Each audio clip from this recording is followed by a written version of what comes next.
Pemirsa, Sorotan Dunia kembali hadir menemani Anda dengan berbagai informasi seputar peristiwa dan isu global dari berbagai belahan dunia. Bersama saya Priska Priscilla, inilah Sorotan Dunia selengkapnya. Kita awali dengan informasi pertama dari tentara dan kepolisian Kolombia yang melancarkan operasi militer terpadu di wilayah Catatumbo. Operasi menargetkan kelompok gerilya Tentara Pembebasan Nasional atau ELN serta kelompok disiden FARC. Operasi ini digelar sehari setelah pertemuan Presiden Kolombia Gustavo Petro dengan Presiden Amerika Serikat Donald Trump di Gedung Putih. Komando Tentara dan Kepolisian Kolombia melakukan operasi militer berskala besar di kawasan Catatumbo, Provinsi Norte de Santander. Wilayah ini dikenal sebagai salah satu daerah rawan keamanan di perbatasan Kolombia dan Venezuela. Panglima Angkatan Bersenjata Kolombia, Jenderal Hugo Alejandro López Barreto menyatakan, operasi yang digelar merupakan operasi presisi tinggi. Operasi ini bertujuan melemahkan secara tegas kelompok bersenjata yang dinilai mengancam keselamatan warga sipil. Menurut pihak militer, dalam bentrokan yang terjadi 7 anggota ELN dilaporkan tewas, sementara 1 orang lainnya berhasil ditangkap oleh pasukan keamanan. Aparat juga menyita berbagai senjata api laras panjang dan pendek, amunisi, serta bahan peledak rakitan. Selain itu, sejumlah drone dan granat yang dimodifikasi untuk wahana udara tanpa awak atau UAV dilaporkan berhasil dimusnahkan. Operasi ini dilakukan di tengah upaya pemerintah Kolombia menekan aktivitas kelompok bersenjata ilegal, terutama yang terlibat dalam jaringan perdagangan narkotika di wilayah perbatasan. Sehari sebelum operasi, Presiden Gustavo Petro bertemu dengan Presiden Amerika Serikat Donald Trump di Washington. Dalam pertemuan tersebut, kedua negara sepakat meningkatkan kerjasama keamanan setelah beberapa bulan hubungan bilateral mengalami ketegangan. Pemerintah Kolombia menyatakan operasi keamanan akan terus dilanjutkan dengan tujuan menjaga stabilitas dan melindungi warga sipil di daerah rawan konflik. Tim redaksi Sinpo TV melaporkan. 9 tahanan Palestina termasuk seorang perempuan tiba di Rumah Sakit Syuda Al-Aqsa di Deir al-Balah, Gaza Tengah pada Selasa 3 Februari 2026 waktu setempat. Pembebasan ini dilakukan Israel seiring berlakunya fase kedua kesepakatan gencatan senjata. Rekaman video menunjukkan kendaraan yang membawa para tahanan melintasi kerumunan warga. Iring-iringan kendaraan tersebut dikawal oleh mobil Komite Internasional Palang Merah. Setelah tiba di rumah sakit, para tahanan menjalani pemeriksaan medis. Keluarga kemudian bergegas memeluk para tahanan dan menunjukkan foto untuk memastikan identitas anggota keluarga mereka. Salah satu tahanan yang dibebaskan, Ayat Afana, meluapkan kegembiraannya saat bertemu kembali dengan keluarganya. Ia menyebut tidak pernah memeluk ibunya selama 20 tahun terakhir. Tahanan lain, Nidal Al-Astal, menyatakan kesedihannya setelah dideportasi ke Gaza. Ia menyebut istri dan anak-anaknya saat ini berada di tepi barat atau West Bank. Sementara juru bicara ICRC di Gaza, Amani Al-Nau, menyatakan organisasinya memfasilitasi pemindahan 9 tahanan Palestina. Pemindahan dilakukan dari perintasan Karam Abu Salem menuju Rumah Sakit Syuhada Al-Aqsa di Deir al-Balah. Tim ICRC yang juga membantu para tahanan untuk kembali terhubung dengan keluarga mereka. Media Palestina merilis daftar 9 tahanan yang dibebaskan. Daftar tersebut mencakup nama, usia, serta lokasi penahanan masing-masing tahanan. Hingga saat berita ini diturunkan, pihak Israel belum memberikan pernyataan resmi terkait pembebasan tersebut. Sebelumnya pada Januari, utusan khusus Timur Tengah, Steve Witkoff, mengumumkan dimulainya fase kedua rencana perdamaian Gaza. Fase ini mencakup peralihan dari gencatan senjata menuju perlucutan senjata, pembentukan administrasi teknokrat, serta rekonstruksi dan pembukaan kembali perlintasan Rafah. Tim redaksi Sinpo TV melaporkan. Sementara itu, salju lebat melanda wilayah Jepang Utara selama 2 pekan terakhir. Tumpukan salju hingga mencapai 2 meter menutup jalan raya, menghentikan transportasi dan menyebabkan puluhan korban jiwa. Otoritas menyebut, sebagian besar kematian terjadi saat warga membersihkan salju di atap rumah.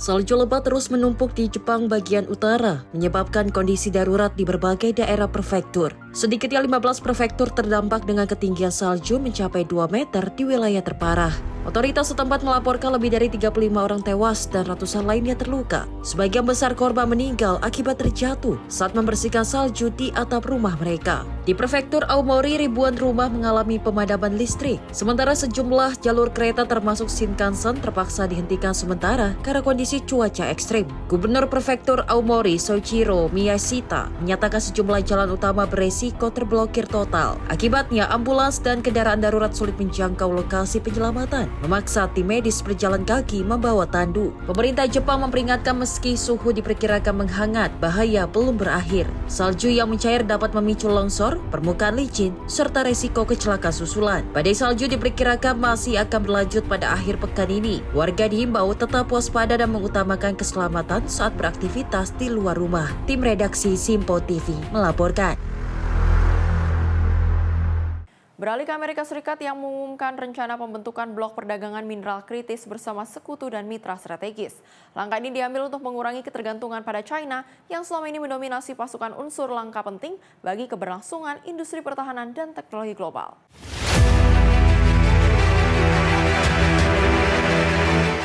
Amerika Serikat di bawah pemerintahan Presiden Donald Trump mengumumkan rencana membentuk blok perdagangan mineral kritis bersama negara sekutu dan mitra. Inisiatif ini ditujukan untuk melawan dominasi besar China atas pasokan unsur-unsur penting bagi produk teknologi dan militer. Wakil Presiden J.D. Vance menyebut perang dagang Amerika Serikat dan China membuktikan betapa besarnya ketergantungan Barat pada mineral langka yang dikuasai Beijing. Menurutnya, aksi kolektif diperlukan untuk membangun kemandirian pasokan di kawasan negara-negara sekutu. Blok dagang ini dirancang dengan mekanisme tarif untuk menjaga harga minimum dan mencegah negara anggota membeli bahan murah dari China secara diam-diam. Pakar ekonomi menilai pengawasan akan lebih mudah diterapkan pada industri pertahanan, namun lebih sulit bagi sektor kendaraan listrik dan manufaktur umum. Konferensi di Washington ini dihadiri pejabat dari puluhan negara, termasuk Prancis, Inggris, Uni Eropa, dan Jepang.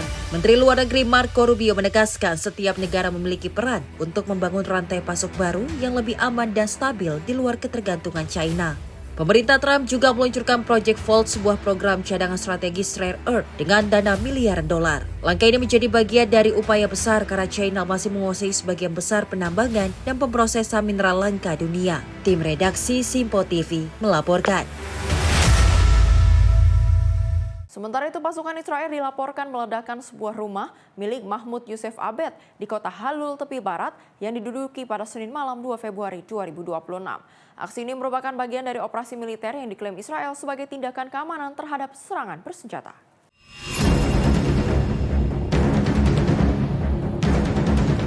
Rekaman dari lokasi menunjukkan asap tebal membumbung dari kawasan perumahan setelah terjadi ledakan. Lantai pertama sebuah bangunan terlihat hancur total. Media Palestina melaporkan pasukan Israel beserta kendaraan militer memasuki sejumlah lingkungan di kota Halhul. Operasi ini dikawal unit teknik peledak. Dilaporkan pasukan Israel menggerebek apartemen Mahmoud Abed di gedung bertingkat. Pasukan meledakkan unit tersebut setelah menembakkan granat kejut. Aksi ini memaksa warga sekitar untuk mengungsi. Sementara itu, militer Israel merilis rekaman yang menunjukkan pasukannya menanam bahan peledak di dalam rumah tersebut. Dalam pernyataannya, pasukan pertahanan Israel atau IDF menyebut operasi malam hari itu dilakukan oleh Brigade Etzion dan unit Yahalom. IDF mengatakan rumah tersebut milik Mahmoud Abed yang dituduh sebagai pelaku serangan bersenjata. IDF menyebut Abed terlibat dalam serangan pada 10 Juli 2025 di persimpangan Gus Etzion. Serangan itu menyebabkan tewasnya Salif Zefuloni. Ketegangan di tepi barat terus meningkat sejak 7 Oktober 2023. Kementerian Kesehatan Palestina mencatat lebih dari 759 warga Palestina menjadi korban akibat aksi pasukan Israel atau pemukir. Pada periode yang sama, otoritas Israel menyatakan lebih dari 26 warga Israel tewas dalam serangan yang dilakukan oleh warga Palestina di tepi barat. Tim redaksi Simpo TV melaporkan.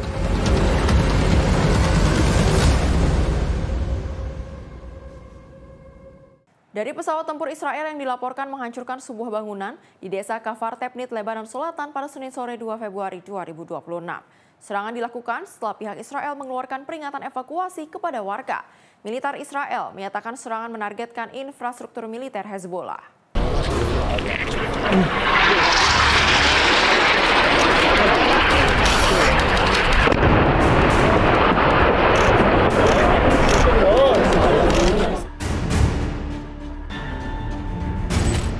Rekaman video menunjukkan sebuah bangunan di desa Kafar Tepnit terkena 2 rudal dari udara. Setelah serangan, tim penyelamat dan warga terlihat memeriksa lokasi kejadian. Menurut kantor berita nasional Lebanon, serangan terjadi sekitar pukul 3:10 sore waktu setempat.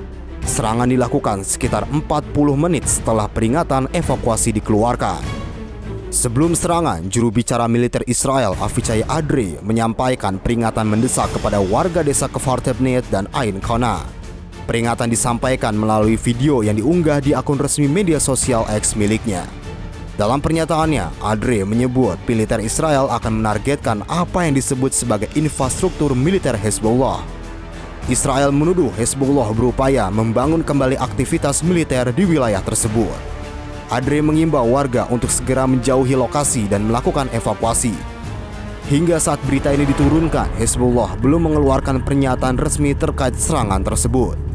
Sebelum serangan di Kfar Tebnet, pasukan Israel juga dilaporkan melakukan 2 serangan lain di Lebanon Selatan pada hari yang sama. Serangan tersebut dilaporkan menyebabkan 1 orang tewas dan 8 lainnya luka-luka. Israel dan Hezbollah sepakat melakukan gencatan senjata pada 27 November 2024. Namun, Israel masih saja melakukan serangan secara berkala dengan alasan menargetkan infrastruktur dan personel Hezbollah. Tim redaksi Simpo TV melaporkan.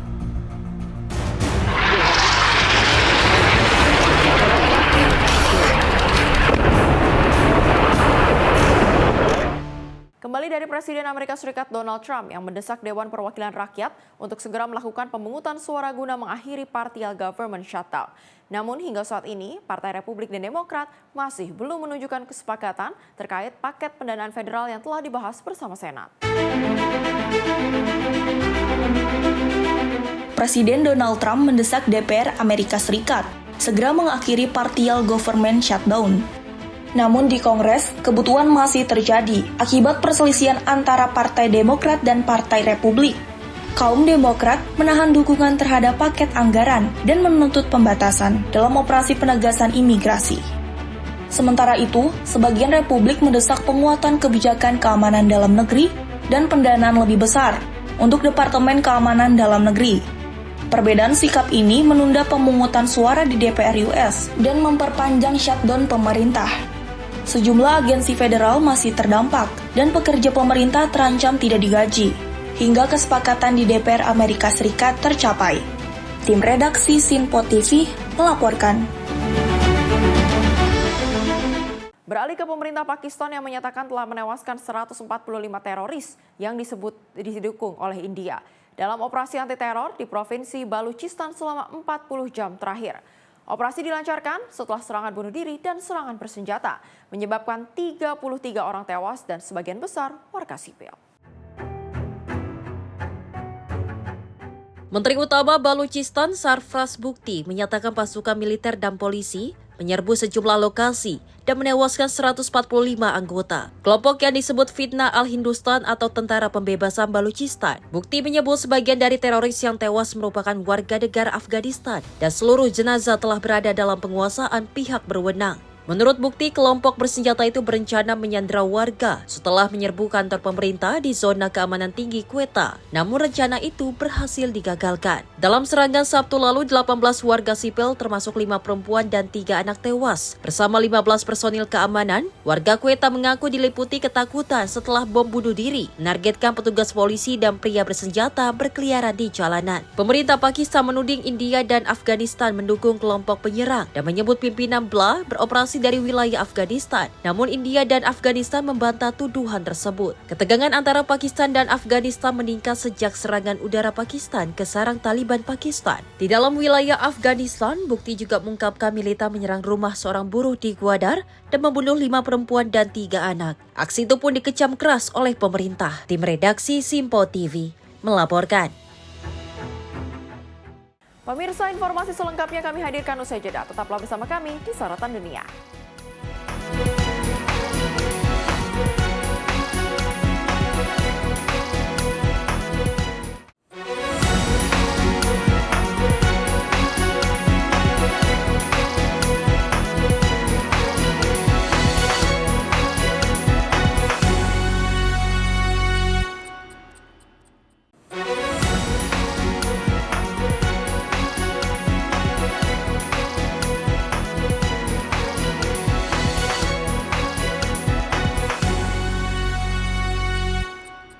Terima kasih pemirsa, Anda masih bersama kami di Sorotan Dunia. Kita lanjutkan ke informasi berikutnya. Pemirsa, taksi terbang listrik mulai menarik perhatian dunia di Singapura Airshow. Pesawat generasi baru bertenaga listrik ini digadang-gadang menjadi solusi transportasi umum masa depan. Sejumlah perusahaan penerbangan kini berlomba mengembangkan transportasi udara termasuk taksi terbang untuk perjalanan urban. Taksi terbang listrik menjadi salah satu perhatian utama dalam Singapura Airshow pada tahun ini. Kendaraan udara inovatif ini diperkenalkan sebagai bagian dari masa depan transportasi perkotaan. Pesawat kecil bertenaga listrik tersebut dirancang untuk mengangkut penumpang seperti layaknya taksi, namun melalui jalur udara. Teknologi ini diharapkan dapat mengurangi kemacetan dan mempercepat mobilitas di kota besar. Sejumlah produsen penerbangan dan perusahaan memamerkan prototipe kendaraan udara mereka. Meski belum sepenuhnya beroperasi, taksi terbang ini diproyeksi mulai masuk tahap uji coba komersial dalam beberapa tahun mendatang. Pengembangan taksi terbang listrik juga menjadi bagian dari upaya global untuk mengurangi emisi karbon di sektor transportasi. Pesawat ini mengandalkan motor listrik dan teknologi lepas landas vertikal yang ramah lingkungan. Singapura Airshow menjadi panggung strategis untuk menampilkan inovasi penerbangan masa depan. Taksi terbang digadang-gadang akan mengubah cara manusia bepergian dari transportasi darat ke langit. Tim redaksi Sinpo TV melaporkan. Washington Post melakukan pemutusan hubungan kerja besar-besaran dengan memberhentikan sekitar sepertiga stafnya. Kebijakan ini menghapus rubrik olahraga, menutup liputan buku, serta memangkas sejumlah biro asing. Kebijakan tersebut menjadi pukulan berat bagi salah satu merek jurnalisme paling legendaris di Amerika Serikat. Washington Post pada Rabu mengumumkan PHK besar-besaran yang berdampak ke sekitar sepertiga staf redaksinya. Langkah ini menjadi salah satu pemangkasan terbesar dalam sejarah modern media tersebut. Pemimpin redaksi eksekutif Matt Murray menyebut, keputusan itu menyakitkan namun diperlukan untuk memperkuat posisi perusahaan di tengah perubahan teknologi dan bergesernya kebiasaan pembaca. Dalam restrukturisasi ini, Washington Post resmi menutup rubrik olahraga, menghentikan liputan Book World, serta memangkas sejumlah biro luar negeri, termasuk di kawasan Timur Tengah. Sejumlah tokoh jurnalis dan politik turut mengecam langkah tersebut. Salah satunya Profesor Jurnalisme Columbia Margaret Sullivan menyebut pemangkasan ini sebagai berita menyedihkan bagi masa depan pers di Amerika. Mantan editor Martin Baran menuding pemilik Washington Post, Jeff Bezos, sebagai penyebab utama krisis dan menyebutnya sebagai contoh kehancuran brand yang diciptakannya sendiri dalam waktu singkat. Washington Post dilaporkan kehilangan banyak pelanggan setelah sejumlah keputusan editorial kontroversial, termasuk menarik dukungan dalam pemilu presiden 2024. Langkah PHK ini menambah kekhawatiran publik akan masa depan salah satu institusi media terpenting di dunia. Tim redaksi Sinpo TV melaporkan. Sedangkan warga Palestina di Gaza menyaksikan dengan harapan dan ketidaksabaran saat para pekerja menyiapkan pembukaan kembali perlintasan perbatasan Rafah dengan Mesir yang menjadi jalur kehidupan Gaza ke dunia luar. Israel menyatakan perlintasan tersebut dijadwalkan dibuka kembali pada hari Senin seiring berjalannya gencatan senjata dengan Hamas.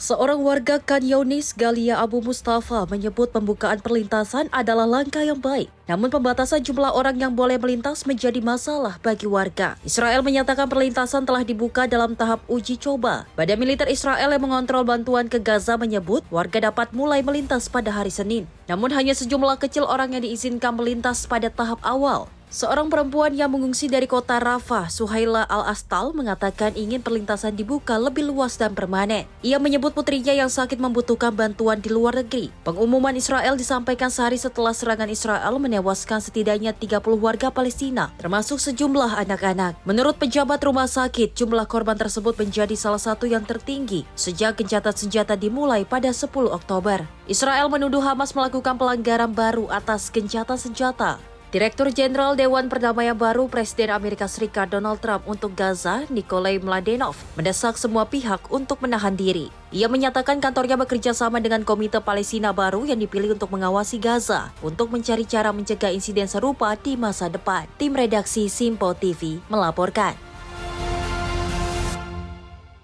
Kita beralih ke Kepala Komisi Eropa, Ursula von der Leyen, menyebut perjanjian ini sebagai ibu dari semua kesepakatan.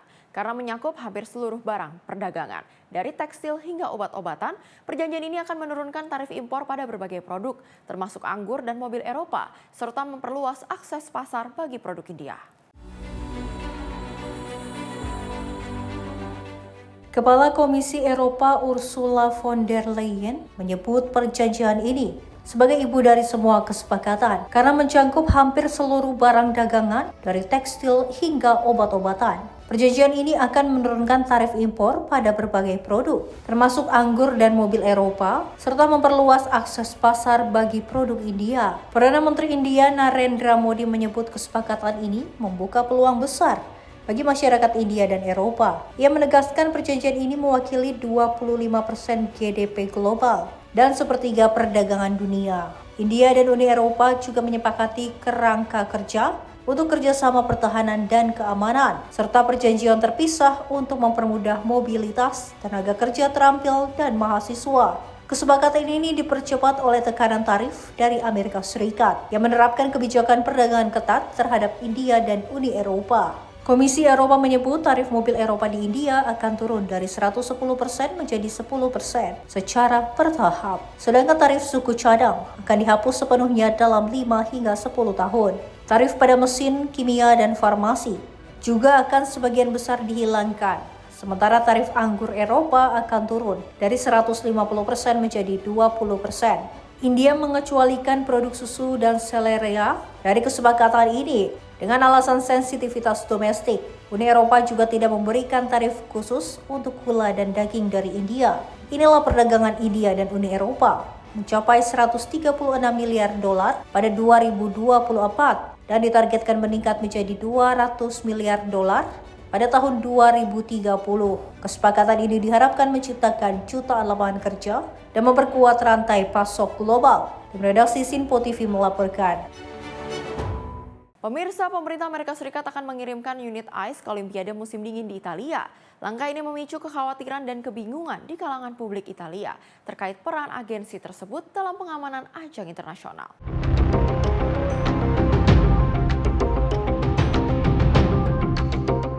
Unit yang dikerahkan berasal dari Homeland Security Investigation atau HSI. Unit ini biasanya ditugaskan untuk menangani kejahatan lintas negara dan sering dikirim ke event besar seperti Olimpiade. Berbeda dengan unit ICE lainnya yang menangani deportasi, HSI tidak terlibat langsung dalam penegakan imigrasi di dalam negeri Amerika Serikat. Namun kabar keterlibatan ICE tetap memicu reaksi keras di Italia. Sejumlah petisi online menuntut penolakan ICE di ajang Olimpiade. Kecaman juga muncul setelah laporan media Italia menayangkan insiden ancaman terhadap jurnalis oleh agen ICE di Minneapolis. Wali kota Milan, Giuseppe Sala, menegaskan ICE tidak terima di kotanya. Ia menyebut agensi tersebut sebagai milisi yang melakukan kekerasan dalam operasi imigrasi. Kementerian Dalam Negeri Italia kemudian menjelaskan petugas HSI akan ditempatkan di ruang kontrol konsultan Amerika Serikat di Milan dan hanya bertugas dalam peran pendukung. Pemerintah Italia menegaskan seluruh operasi keamanan selama Olimpiade tetap di bawah kendali penuh otoritas Italia. ICE memiliki beberapa unit, salah satunya Enforcement and Removal Operation. Unit ini bertanggung jawab atas penangkapan dan deportasi warga asing di Amerika Serikat. Sedangkan HSI berfungsi pada penyelundupan manusia, perdagangan narkotika, dan kejahatan lintas batas. Agen HSI telah ditempatkan lebih dari 50 negara. Tim redaksi Sinpo TV melaporkan. Ada pula sejumlah musisi dunia yang menyampaikan keprihatinan mereka terhadap iklim politik Amerika Serikat saat berjalan di karpet merah menjelang ajang Grammy Awards. Salah satunya penyanyi Gloria Estefan yang menyatakan dirinya khawatir dengan kondisi di negeri Paman Sam saat ini.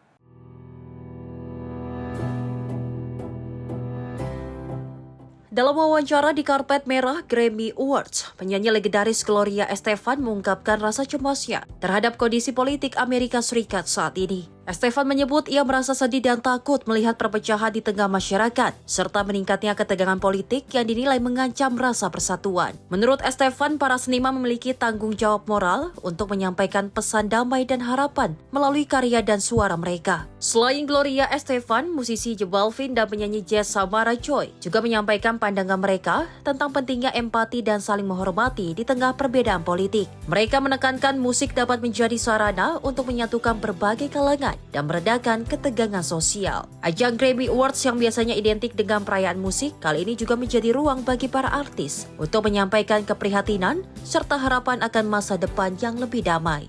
Para musisi mengajak publik untuk tetap saling mendengarkan dan menjaga nilai kemanusiaan di tengah perbedaan pandangan politik. Tim redaksi Simpo TV melaporkan. Sedangkan Venezuela mengambil langkah besar dalam reformasi ekonomi dengan membuka sektor minyak bagi swasta setelah Presiden sementara Delcy Rodríguez menandatangani undang-undang baru yang melonggarkan kontrol negara demi menarik investasi asing di tengah pelonggaran sanksi Amerika. Pemerintah Venezuela menandai perubahan arah kebijakan ekonomi dengan mengesahkan undang-undang baru yang melonggarkan kontrol negara atas industri minyak. Presiden sementara Delcy Rodríguez menandatangani regulasi tersebut hanya beberapa jam setelah disetujui oleh Majelis Nasional di Caracas. Undang-undang ini memungkinkan perusahaan swasta mengelola produksi dan penjualan minyak sekaligus mengakhiri monopoli perusahaan negara PDVSA. Meski demikian, pemerintah menegaskan kepemilikan cadangan minyak tetap berada di tangan negara. Reformasi ini bertepatan dengan langkah Amerika Serikat yang mulai melonggarkan sanksi ekonomi sehingga membuka peluang bagi perusahaan energi Amerika Serikat kembali beroperasi di Venezuela. Pemerintah berharap kebijakan baru ini dapat menarik investasi asing, meningkatkan produksi minyak, serta memulihkan kondisi ekonomi nasional. Sementara itu, pihak oposisi mendesak adanya transparansi dan pengawasan ketat untuk mencegah praktik korupsi. Di sisi lain, para pekerja minyak menyambut pengesahan undang-undang ini dengan perayaan di gedung parlemen. Tim redaksi Simpo TV melaporkan. Vietnam dan Uni Eropa resmi meningkatkan hubungan diplomatik menjadi kemitraan strategis komprehensif tingkat hubungan tertinggi dalam kebijakan luar negeri Vietnam. Langkah ini diambil di tengah perubahan peta perdagangan global akibat tekanan tarif dari Amerika Serikat. Vietnam dan Uni Eropa resmi meningkatkan hubungan menjadi kemitraan strategis komprehensif tingkat diplomatik tertinggi dalam kebijakan luar negeri Vietnam. Pengumuman dilakukan saat kunjungan Presiden Dewan Eropa Antonio Costa ke Hanoi yang menegaskan pentingnya kerjasama di tengah tekanan tarif Amerika Serikat. Dengan kemitraan ini, Uni Eropa berada pada level yang sama dengan Amerika Serikat, Tiongkok, dan Rusia sebagai mitra strategis Vietnam. Presiden Vietnam Luong Chong menyebut kesepakatan ini sebagai tonggak sejarah seiring upaya Vietnam memperkuat pertumbuhan ekonomi dan menarik investasi global. Bagi Uni Eropa, kemitraan ini memperluas akses ke basis manufaktur Asia Tenggara sekaligus mendukung diversifikasi rantai pasok global. Dalam 11 bulan pertama 2025, perdagangan Vietnam dan Uni Eropa mencapai lebih dari 66 miliar dolar Amerika Serikat dan Vietnam berupaya mengurangi ketergantungan ekspor pada Amerika Serikat. Tim redaksi Simpo TV melaporkan. Ada sejumlah truk bantuan kemanusiaan yang terlihat memasuki wilayah Gaza pada Minggu 1 Februari 2026. Bantuan dikirim melalui perlintasan Kerem Shalom yang dikontrol oleh Israel. Pengiriman ini terjadi di tengah skema pembukaan terbatas perlintasan Rafah serta berlakunya kesepakatan gencatan senjata.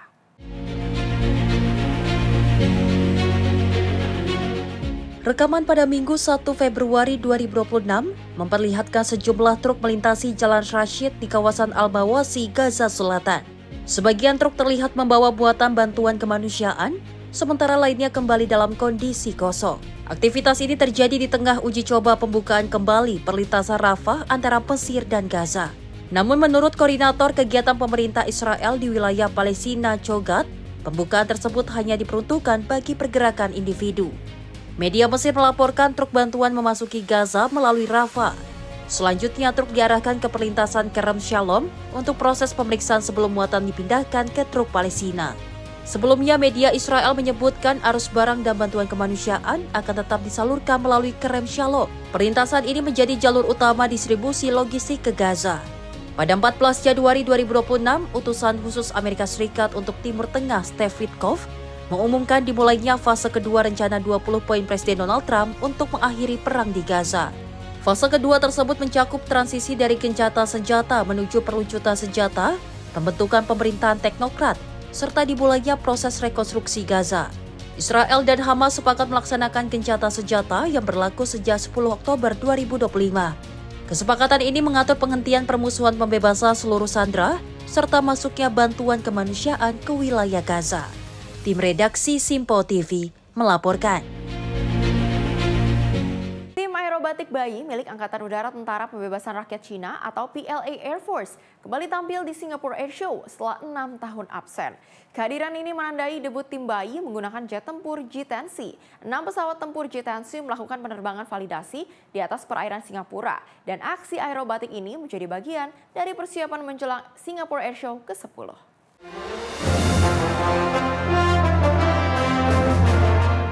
Rekaman video yang diambil pada Minggu pagi 1 Februari 2026 menunjukkan 6 jet tempur J-10C terbang dalam formasi ketat di sepanjang garis pantai. Penerbangan dilakukan dalam rangka validation flight dari Bandara Changi. Langit di atas Singapura tampak dipenuhi asap berwarna merah, kuning, dan putih. Jet tempur melintas pada ketinggian rendah sambil melakukan serangkaian manuver aerobatik. Salah satu anggota tim aerobatik bayi, Lo Ji, menyatakan penampilan ini merupakan debut tim di Singapura setelah melakukan upgrade pesawat ke J-10C. Ia menyebut terjadi perubahan signifikan dalam komposisi personel, peralatan, dan prosedur operasi. Sementara itu, penyelenggara Singapore Air Show menyebut tim aerobatik bayi memiliki rangkaian asap terpanjang di antara seluruh peserta. Hal ini menjadi salah satu daya tarik dalam pertunjukan udara tahun ini. Singapore Air Show pertama kali digelar pada tahun 2008 dan disajikan setiap 2 tahun sekali. Ajang ini menjadi wadah bagi perusahaan aerospace terkemuka dari berbagai negara. Edisi ke-10 Singapore Air Show dijadwalkan berlangsung pada 3 hingga 8 Februari 2026.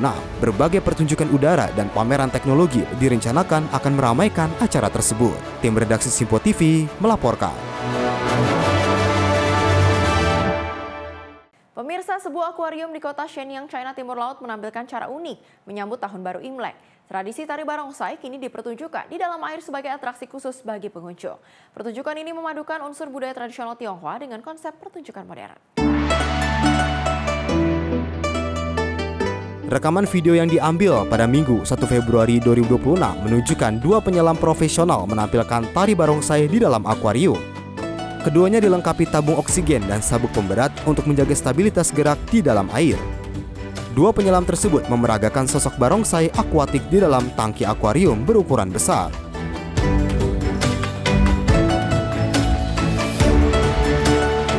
Pertunjukan ditemani 2 sosok putri duyung, ikan-ikan tropikal, serta tanaman air yang berayun perlahan. Area tampil utama akuarium berubah menjadi panggung bawah air yang penuh warna. Pengunjung terlihat memadati area kaca akuarium untuk menyaksikan atraksi tersebut. Para pengunjung mengaku terkesan dengan detail gerakan barongsai di dalam air. Ia menyebut gerakan kedipan mata dan kibasan ekor membuat barongsai terlihat hidup meski dilakukan di bawah air. Tari barongsai merupakan salah satu tradisi utama dalam perayaan Tahun Baru Imlek. Tradisi ini dipercaya membawa kesejahteraan, menolak bala, dan mendatangkan kebahagiaan.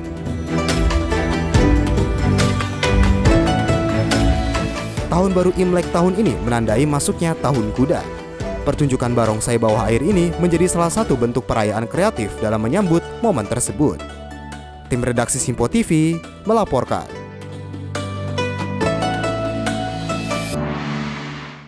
Informasi tadi sekaligus menutup perjumpaan kita pada Sorotan Dunia kali ini. Saya Priska Priscilla mewakili kerabat kerja yang bertugas. Pamit undur diri. Terima kasih dan sampai jumpa.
Terima kasih pemirsa, Anda masih bersama kami di Sorotan Dunia. Kami lanjutkan ke informasi berikutnya. Dari pemerintah Inggris yang setuju merilis dokumen penunjukan Peter Mandelson sebagai duta besar untuk Amerika Serikat. Langkah ini diambil di tengah kemarahan publik dan tekanan parlemen setelah terungkapnya hubungan dekat dengan Mandelson dengan narapidana kejahatan seks Jeffrey Epstein. Pemerintah Inggris pada Rabu menyatakan akan membuka berkas resmi terkait keputusan menunjuk Peter Mandelson sebagai duta besar Inggris untuk Amerika Serikat. Keputusan itu memicu kontroversi besar setelah terungkap persahabatannya dengan Jeffrey Epstein. Perdana Menteri Keir Starmer menghadapi tekanan dari oposisi dan juga dari anggota Partai Buruh sendiri. Starmer mengakui bahwa ia mengetahui hubungan Mandelson dengan Epstein saat penunjukan tahun 2024. Namun mengklaim tidak mengetahui seberapa dalam keterkaitan tersebut. Starmer menuduh Mandelson telah berbohong berulang kali tentang hubungannya dengan Epstein dan menyebut penunjukan itu sebagai kekeliruan besar. Ia menegaskan Mandelson tidak akan pernah diangkat jika fakta lengkap sudah diketahui. Kontroversi ini memuncak setelah dokumen yang dirilis Departemen Kehakiman Amerika Serikat pekan lalu menunjukkan dugaan Mandelson pernah berbagi informasi sensitif dengan Epstein, termasuk terkait kebijakan pajak dan laporan internal pemerintah. Oposisi menuntut sebuah file dipublikasikan dengan transparan, bukan hanya dokumen pilihan pemerintah. Parlemen akhirnya menyepakati Komite Intelijen dan Keamananlah yang akan menentukan dokumen mana saja yang dapat dibuka ke publik. Hingga saat ini belum jelas kapan seluruh dokumen akan dipublikasikan. Namun kasus ini menjadi ujian besar bagi kepemimpinan Starmer dan kredibilitas pemerintah Inggris. Tim redaksi Simpo TV melaporkan. Sementara itu, Rusia melancarkan serangan besar ke Ukraina hanya sehari sebelum dialog damai di Abu Dhabi. Ratusan drone dan 32 rudal balistik menyerang jaringan listrik, menyebabkan setidaknya 10 orang terluka dan merusak rumah, sekolah, serta pembangkit listrik. Rusia melancarkan serangan besar-besaran ke Ukraina pada Selasa dini hari, di tengah persiapan pembicaraan lanjutan antara kedua negara. Presiden Ukraina Volodymyr Zelensky menyebut serangan ini melanggar komitmen Rusia untuk menghentikan serangan terhadap infrastruktur energi. Ratusan drone dan puluhan rudal, termasuk 32 rudal balistik, diluncurkan dan melukai sedikitnya 10 orang. Sasaran utama adalah jaringan listrik yang menyebabkan pemadaman dan terganggunya pasokan pemanas di tengah suhu ekstrim hingga minus 20 derajat Celcius di Kiev. Sekretaris Jenderal NATO Mark Rutte yang berkunjung ke Kiev menyebut serangan tersebut sebagai sinyal buruk menjelang perundingan, namun menegaskan bahwa dukungan NATO kepada Ukraina tetap kuat. Perundingan Rusia dan Ukraina dijadwalkan berlangsung di Abu Dhabi, namun terobosan damai masih jauh tercapai. Zelensky menegaskan Ukraina siap berunding, namun tidak akan menyerah. Serangan ini merusak permukiman, fasilitas umum, dan pembangkit listrik, membuat ribuan warga kembali hidup tanpa pemanas. NATO menegaskan akan terus mendukung Ukraina demi stabilitas dan keamanan Eropa. Tim redaksi Simpo TV melaporkan.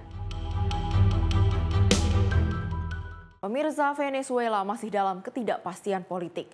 30 hari setelah operasi Amerika Serikat menangkap presiden saat itu, Nicolas Maduro, di ibu kota Caracas, aktivitas warga berjalan di bawah situasi yang belum stabil. Sementara seruan pembebasan Nicolas Maduro masih terlihat di ruang publik.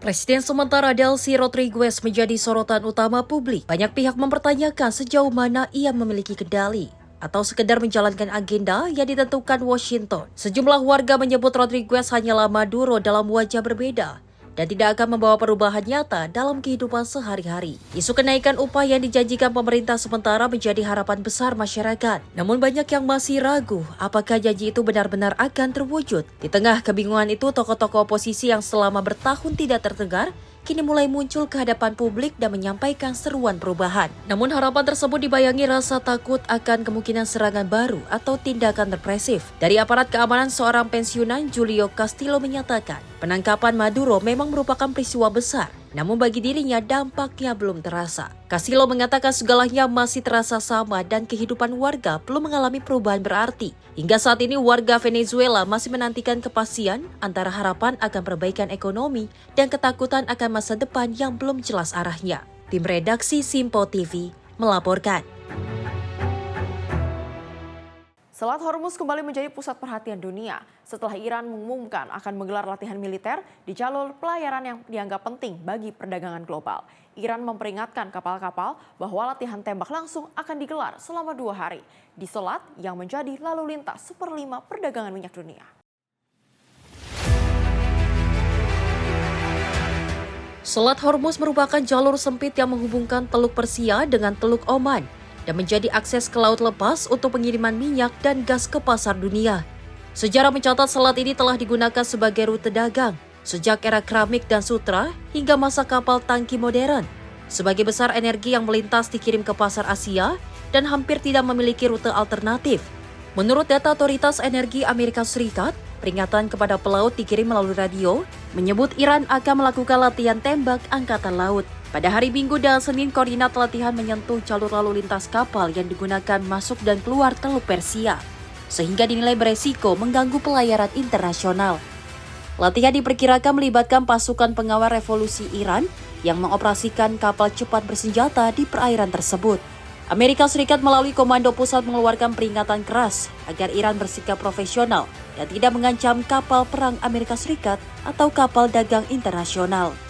Ketegangan terjadi di tengah ancaman Presiden Donald Trump yang mempertimbangkan serangan militer ke Iran.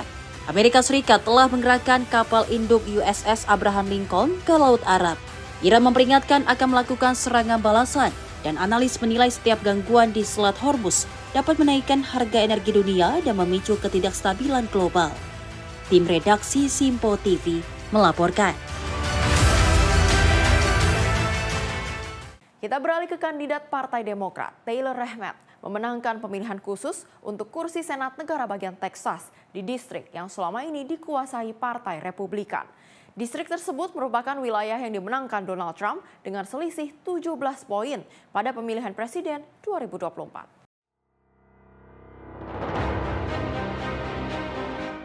Kemenangan Rahmat dianggap sebagai kejutan politik karena ia mengalahkan kandidat Republikan Lake Wapsgans dengan selisih lebih dari 14%. Rahmat, seorang pemimpin serikat pekerja dan veteran, menyebut kemenangan ini sebagai kemenangan bagi pekerja dan keluarga kelas menengah. Presiden Amerika Serikat Donald Trump langsung menjauhkan diri dari hasil pemilihan ini dan menyebutnya sebagai pertarungan lokal Texas. Padahal sehari sebelum pemilihan, Trump memberikan dukungan terbuka kepada Wapsgans dan mengajak warga Texas untuk datang ke TPS. Letnan Gubernur Texas Dan Patrick menyebut hasil pemilihan ini sebagai peringatan bagi Partai Republikan agar tidak meremehkan pemilih. Sementara itu, Partai Demokrat menilai kemenangan ini sebagai bukti semangat pemilih untuk menolak kebijakan Republikan di era kedua pemerintahan Trump. Ketua Partai Demokrat Texas, Kendall Scudder, menyatakan kemenangan Rahmat terjadi karena fokus pada isu biaya hidup, pendidikan publik, dan perlindungan pekerja. Kemenangan ini menambah daftar keberhasilan Partai Demokrat dalam sejumlah pemilihan khusus di berbagai negara bagian. Kursi Senat Texas ini kosong setelah pertahanan Republikan Kelly Hatchcock mengundurkan diri untuk menjabat posisi negara bagian. Rahmat akan menjabat hingga awal Januari dan akan kembali menghadapi Wapsgans dalam pemilihan umum November mendatang untuk masa jabatan 4 tahun. Meski demikian, Partai Republikan masih memegang mayoritas kuat di legislatif Texas. Tim redaksi Simpo TV melaporkan. Asap tebal membumbung di kamp pengungsi Al-Mawazi, Gaza Selatan menyusul serangan udara yang diduga dilakukan Israel. Sejumlah tenda dilaporkan terbakar. Tim darurat Palestina langsung diterjunkan ke lokasi untuk menangani dampak serangan.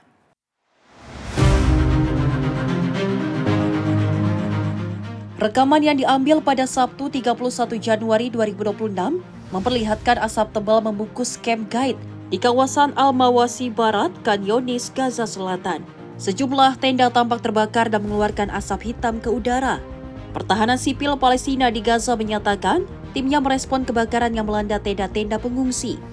Menurut mereka, kebakaran terjadi setelah pesawat tempur Israel menargetkan area tersebut. Media lokal melaporkan tentara Israel sebelumnya telah mengeluarkan peringatan untuk mengevakuasi segera sebuah bangunan di kawasan Mawazi, Khan Younis menjelang serangan udara. Kantor berita Palestina Wafa juga melaporkan pesawat tempur Israel terus terbang rendah di atas wilayah Gaza Selatan. Kondisi ini menimbulkan kekhawatiran di kalangan warga dan pengungsi. Insiden ini terjadi di tengah penerapan kesepakatan gencatan senjata antara Hamas dan Israel yang berlaku sejak 10 Oktober 2025. Kesepakatan tersebut merupakan bagian dari rencana 20 poin Trump yang mencantumkan penghentian tempur, pembebasan seluruh sandera, serta penyaluran bantuan kemanusiaan. Tim redaksi Simpo TV melaporkan. Negara-negara kecil yang berada di kawasan Uni Eropa kini turut berperan besar dalam produksi senjata modern. Salah satunya Siprus yang mengirimkan drone buatan lokal ke garis depan perang di Ukraina. Dengung baling-baling yang terdengar di medan tempur Ukraina kini tak hanya berasal dari drone produksi negara besar. Sebagian di antaranya diketahui merupakan drone buatan Siprus, sebuah negara kecil di kawasan Uni Eropa. Perusahaan Swarmley merupakan lebih dari 200 drone H-10 Poseidon telah digunakan untuk membantu baterai artileri Ukraina mengidentifikasi posisi target musuh. Drone tersebut berperan penting dalam pengintaian dan penentuan sasaran di medan perang. Keterlibatan Siprus menunjukkan bagaimana negara-negara kecil di Uni Eropa kini meningkatnya kapasitas industri pertahanan di tengah konflik yang masih berlangsung. Perang Ukraina telah mendorong lonjakan permintaan alat pertahanan termasuk drone yang menjadi salah satu kunci dalam perang modern. Dari pabrik kecil hingga ke medan tempur, produk pertahanan Eropa kini tak hanya digunakan di dalam negeri, namun juga kini di garis depan konflik internasional. Tim redaksi Simpo TV melaporkan.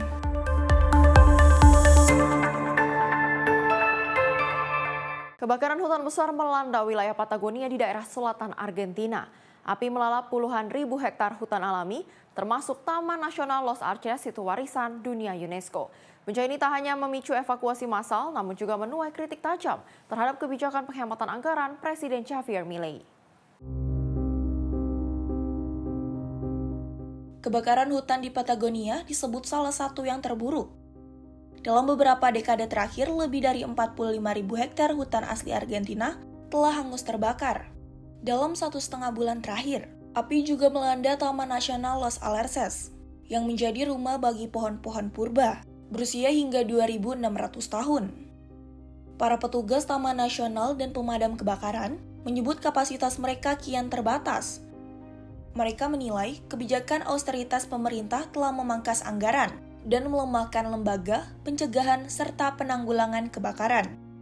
Sejak menjabat, Presiden Javier Milei memotong anggaran Badan Manajemen Kebakaran Nasional hingga 80% pada tahun 2024. Dana lembaga tersebut kembali dipangkas hingga 71% pada tahun ini. Meski demikian, para petugas di lapangan menyebut dampak pemangkasan anggaran telah terasa jauh sebelum api menyala. Kebakaran ini meninggalkan luka mendalam bagi warga setempat yang menyebut hutan Patagonia bukan sekedar lanskap indah, melainkan rumah dan warisan alam yang kini terancam hilang. Tim redaksi Simpo TV melaporkan. Kembali dari Presiden Amerika Serikat Donald Trump yang menegaskan tidak akan merobohkan gedung Kennedy Center, sebuah pusat seni dan budaya ikonik yang didedikasikan untuk Presiden John F. Kennedy. Meski demikian, Trump berencana menutup gedung tersebut selama sekitar 2 tahun untuk menjalani proyek renovasi besar dengan perkiraan biaya mencapai $200 juta Amerika Serikat. Presiden Donald Trump menyatakan proyek renovasi Kennedy Center tidak akan melibatkan pembongkaran gedung seperti yang sempat dikhawatirkan sejumlah pihak. Trump menegaskan renovasi dilakukan untuk memperbaiki dan memodernisasi fasilitas tanpa menghilangkan nilai sejarah dari bangunan tersebut. Selama proses renovasi, Kennedy Center dijadwalkan akan ditutup selama kurang lebih 2 tahun, dengan total biaya proyek yang diperkirakan mencapai $200 juta Amerika. Proyek ini menjadi salah satu langkah terbaru Donald Trump untuk memberi jejak kebijakannya pada salah satu ikon budaya nasional Amerika yang selama ini menjadi pusat pertunjukan seni dan acara kebudayaan. Kennedy Center sendiri merupakan simbol penghormatan bagi Presiden John F. Kennedy serta menjadi bagian penting dari sejarah dan identitas budaya Amerika Serikat.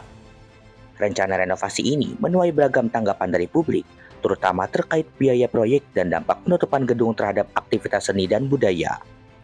Tim redaksi Simpo TV melaporkan. Dari Presiden Rusia Vladimir Putin yang menegaskan hubungan Moskow dan Damaskus tidak pernah memiliki sejarah kelam sejak Uni Soviet mengakui kemerdekaan Suriah. Hal tersebut disampaikan Putin saat menerima Presiden Transisi Suriah Ahmed Al-Shara dalam pertemuan tingkat tinggi di Moskow. Presiden Rusia Vladimir Putin bertemu dengan Presiden Transisi Suriah Ahmed Al-Shara di Moskow pada Rabu 28 Januari 2026. Dalam pertemuan itu Putin menyebut hubungan Rusia dan Suriah terjalin tanpa sejarah kelam sejak terbentuknya hubungan diplomatik kedua negara. Putin menjelaskan bahwa pada tahun 1944 Uni Soviet dan Suriah menandatangani perjanjian hubungan diplomatik. Sejak saat itu hubungan antar pemerintah disebutnya berlangsung stabil dan konstruktif. Dalam konteks realitas baru, Putin menilai hubungan kedua negara terus berkembang. Ia mengapresiasi peran Presiden Shara dalam memperkuat kembali hubungan Damaskus dan Moskow. Presiden Rusia juga menyoroti meningkatnya kerjasama ekonomi. Ia mengungkapkan rencana kolaborasi di berbagai bidang termasuk industri, konstruksi, medis, olahraga, dan kegiatan kemanusiaan. Putin menegaskan perusahaan Rusia siap terlibat dalam proses pembangunan kembali Suriah, terutama di sektor infrastruktur yang mengalami kerusakan akibat konflik panjang. Dalam kesempatan itu, Putin juga menyampaikan ucapan selamat kepada Presiden Shara atas kemajuan dalam memulihkan keutuhan wilayah Suriah. Presiden Transisi Suriah Ahmed Al-Shara tiba di Moskow pada 28 Januari 2026 untuk kunjungan resmi. Tim redaksi Simpo TV melaporkan. Ada pula China yang merilis rekaman udara kawasan Huangyandao atau Scarborough Shoal. Rekaman diambil oleh jet tempur dalam patroli terbaru di wilayah sengketa laut Cina Selatan. Langkah ini diambil menyusul latihan militer bersama Amerika Serikat dan Filipina yang kembali digelar di kawasan tersebut.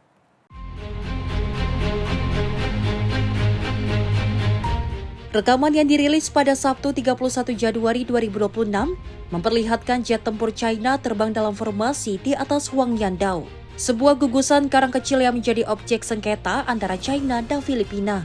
Patroli tersebut dilakukan setelah Amerika Serikat dan Filipina menggelar latihan militer bersama pekan lalu. Latihan ini merupakan yang ke-11 kalinya digelar sejak November 2023. Latihan bersama itu berlangsung di kawasan Laut China Selatan yang diklaim oleh kedua negara. Filipina menyatakan Scarborough Shoal yang terletak sekitar 200 km dari garis pantainya merupakan bagian dari hak maritim berdaulat negara tersebut. Pada tahun 2026, Tribunal Internasional di Den Haag memutuskan menolak klaim hak historis China di Laut China Selatan. Namun Beijing secara konsisten menolak putusan tersebut dan menyebutnya tidak sah serta tidak mengikat. Dalam pernyataannya, Komando Teater Selatan Tentara Pembebasan Rakyat China menegaskan telah meningkatkan patroli laut dan udara sejak awal Januari 2026. Pihak militer China menyebut langkah itu sebagai respon atas tindakan provokatif kekuatan asing. Kehadiran militer China diklaim sebagai upaya menjaga keamanan nasional serta stabilitas kawasan. Tim redaksi Simpo TV melaporkan. Pemirsa, informasi lainnya akan kami hadirkan usai jeda. Tetaplah bersama kami di Sorotan Dunia.